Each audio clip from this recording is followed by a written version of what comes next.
اس کے اندر بوم آیا, ہندوستان میں پیسہ آیا, سڑکیں بنی, سکول بنے, ڈیولپمنٹ ہوئی.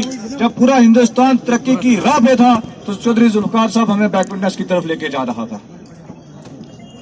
یہ جو 10 سال ترقی کے تھے, 15 سال ترقی کے تھے, اس میں ہماری تباہی ہوئی ہے, ہماری نسلیں تباہ ہوئی ہیں, برباد ہوئی ہیں.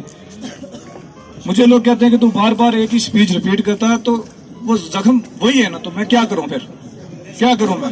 جب میں ترگائیں کاندرا کے بچوں کی حالت دیکھتا ہوں جو کٹرا میں مزدوری کرتے ہیں, ان کے کندھوں کی حالت دیکھتا ہوں جو بال ٹال میں مزدوری کرتے ہیں, تو خدا کی قسم رونا آتا ہے.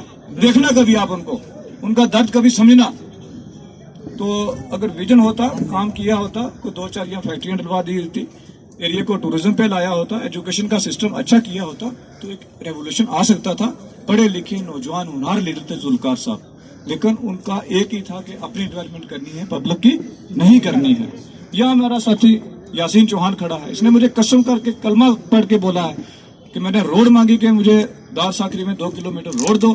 ذوالفقار صاحب نے کہا تم بیوقوف ہو, اگر روڈ چلی گئی نہ تجھے سرپنچی کا ووٹ ملے گا نہ مجھے MLA کا ووٹ ملے گا. بات نیت کی ہوتی ہے, بات نیت کی ہوتی ہے. جب آپ کی نیت صاف ہے, آپ کا توکل اللہ کے اوپر ہے, تو اللہ تعالیٰ آپ کی مدد کرتا ہے. میرے پاس چھوٹی سی ادنا سی پاور تھی, ایک میں سینئر سرپنچ تھا, لیکن خدا کی قسم جس کام میں ہاتھ ڈالا اللہ تعالیٰ نے مدد کی اس میں. آج دیکھو کھا میں نے روڈ لگا کے دی ہے نبارڈ کی, جمولا میں لگا کے دی ہے, مڑوتا میں لگا کے دی ہے, ساکری میں لگا کے دی ہے, ٹونڈی ٹکرا میں لگا کے دی ہے, پٹیالہ میں لگا کے دی ہے, ریحان سے پیڑی لگا کے دی ہے, ریحان سے باس لگا کے دی ہے. کتنے گنوں, درجنوں سڑکیں, کئی درجن سڑکیں جو ہیں انشاءاللہ میں نے ایک چھوٹے سے عہدے پہ رہ کے میں نے کام کیا ہے. 25 سمارٹ سکول ہم نے تیار کیے ہیں.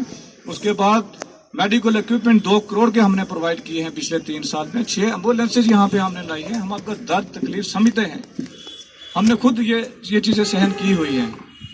میں ریحان سے پیدل 6 کلومیٹر پیڑی جاتا تھا پڑھنے, 6 کلومیٹر جانا اور 6 کلومیٹر آنا, 12 کلومیٹر. مجھے اس چیز کا احساس ہے کہ ہمارے بچے اسکول کیسے جاتے ہیں. میرے والد صاحب گاؤں میں ایک ٹیبلٹ نہ ملنے کی وجہ سے ان کی وفات ہوگی, روڈ نہ ہونے کی وجہ سے ان کو ہم ہاسپٹل نہ لے جا سکے. مجھے اس درد, آپ کا درد کا مجھے احساس ہے, کیونکہ میں نے سہن کیا ہوا ہے, میں نے سہا ہوا ہے. تو جب سے ان کی وفات ہوئی ہے, جب سے میں نے دیکھا کہ وہ کیا وجوہات رہی اور اس ایریے میں کتنی گنڈا گردی تھی, کیسے لوگوں سے ڈرا کے ووٹ لیا جاتا تھا, بٹورا جاتا تھا, میں نے 4 سال میں اپنی پبلک کی انشاءاللہ حفاظت کرنے کی کوشش کی ہے. میں نے یہ پبلک کو محسوس نہیں ہونے دیا کہ یہاں پہ مارشل لا ہے. آج بھی UP کا نظام یہاں پہ بحال کرنے کی کوشش کی جا رہی ہے. لوگوں کو ڈرایا جا رہا ہے, ڈرایا اور دھمکایا جا رہا ہے کہ بھئی آپ اگر BJP کو ووٹ نہیں دو گے آپ کو ہم جنگل سے باہر نکال دیں گے. رات کو نارلا کے خدا کی قسم لوگ میرے پاس آئے ہوئے تھے, مجبور ہو گئے. انہوں نے کہا اگر آپ گارنٹی لیتے ہو تو ہم آپ کے ساتھ کھڑے ہوتے ہیں, کیونکہ ہمیں دوسری طرف سے دھمکی ہے کہ آپ کو جنگل سے باہر نکال دیں گے.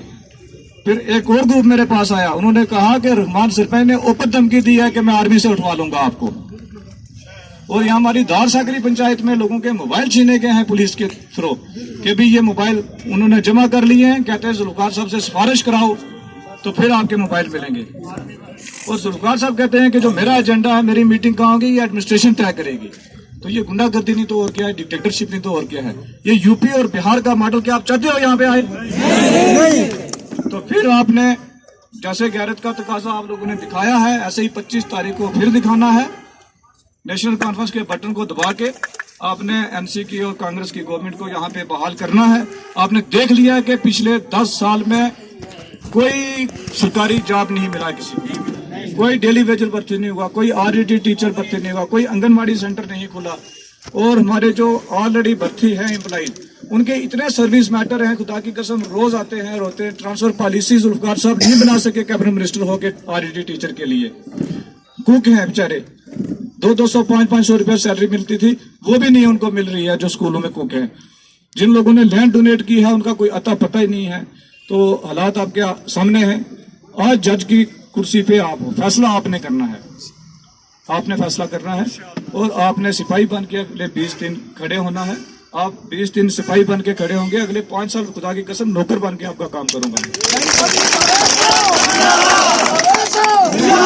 اور میرا وعدہ ہے